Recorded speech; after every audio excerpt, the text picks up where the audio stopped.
Salut à tous, c'est Steven et aujourd'hui je vous présente un nouveau tweak Cydia qui s'appelle Blur Paper et qui, comme son nom l'indique, va nous permettre de flouter les fonds d'écran de notre appareil. On pourra flouter ceux de l'écran de verrouillage et ceux de l'écran d'accueil. Donc pour ça, on se rend dans les réglages, dans la section de Blur Paper ici et on met le tweak à On. Maintenant, regardez sur mon écran de verrouillage, regardez la différence. Tout à l'heure, la montagne était bien visible, là elle est totalement floutée et même chose pour mon écran d'accueil, il est flouté aussi. Donc c'est un petit peu moins visible bien sûr, mais je vous assure qu'il a été modifié.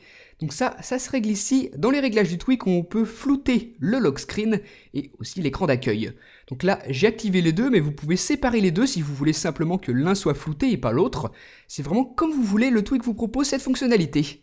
Ensuite, on peut aussi choisir d'avoir un petit fondu en flou au déverrouillage de notre appareil, de flouter l'arrière-plan du dock et les séparations, et aussi un petit réglage par rapport à l'effet parallaxe. Donc voilà tout ce qu'on a ici. Ensuite, pour chaque section, on peut choisir le degré de flou et aussi quel type de flou on veut. Donc là, c'était le flou classique. Si je passe à Ultra Light, vous voyez que c'est beaucoup plus clair qu'avant. Donc on a pas mal de petites options qu'on peut sélectionner ici.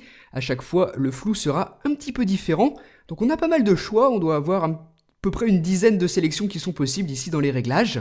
Plus vous sélectionnez un effet de flou qui sera haut dans le panneau de configuration, plus l'effet sera clair. Et à l'inverse, plus vous descendez, vous le voyez, le flou s'assombrit. Donc voilà le principe. Je vais terminer avec le dernier effet qui est le noir et blanc. Voilà à quoi il ressemble, donc vous sélectionnez ici l'effet que vous préférez qui s'applique ensuite. Maintenant, je vais modifier mon fond d'écran. Donc regardez la différence. Je vais choisir celui-ci, visualisez bien à quoi il ressemble. Je l'applique sur mon springboard, donc l'écran d'accueil. Et ce fond d'écran, lui aussi, sera flouté. Regardez la différence maintenant une fois qu'il est appliqué derrière les icônes de mon springboard. On peut aussi choisir bien sûr le type de flou et si je le désactive sur le springboard, regardez la différence. Vous voyez que là, c'est le fond d'écran classique, pas flouté, alors que si je mets le tweak à On et que je sélectionne un effet de flou, c'est totalement différent. Donc on a là un tweak vraiment sympa, on peut bien s'amuser avec pour essayer pas mal de combinaisons possibles en fonction des fonds d'écran qu'on a sur notre appareil. En plus, la possibilité de choisir si on veut appliquer le flou sur l'écran de verrouillage et sur l'écran d'accueil ou alors seulement sur l'un des deux est plutôt sympa. Donc si ça vous intéresse, le tweak c'est Blur Paper comme ceci. Il est disponible sur la source du développeur uniquement, donc je vous la mets dans la description de la vidéo.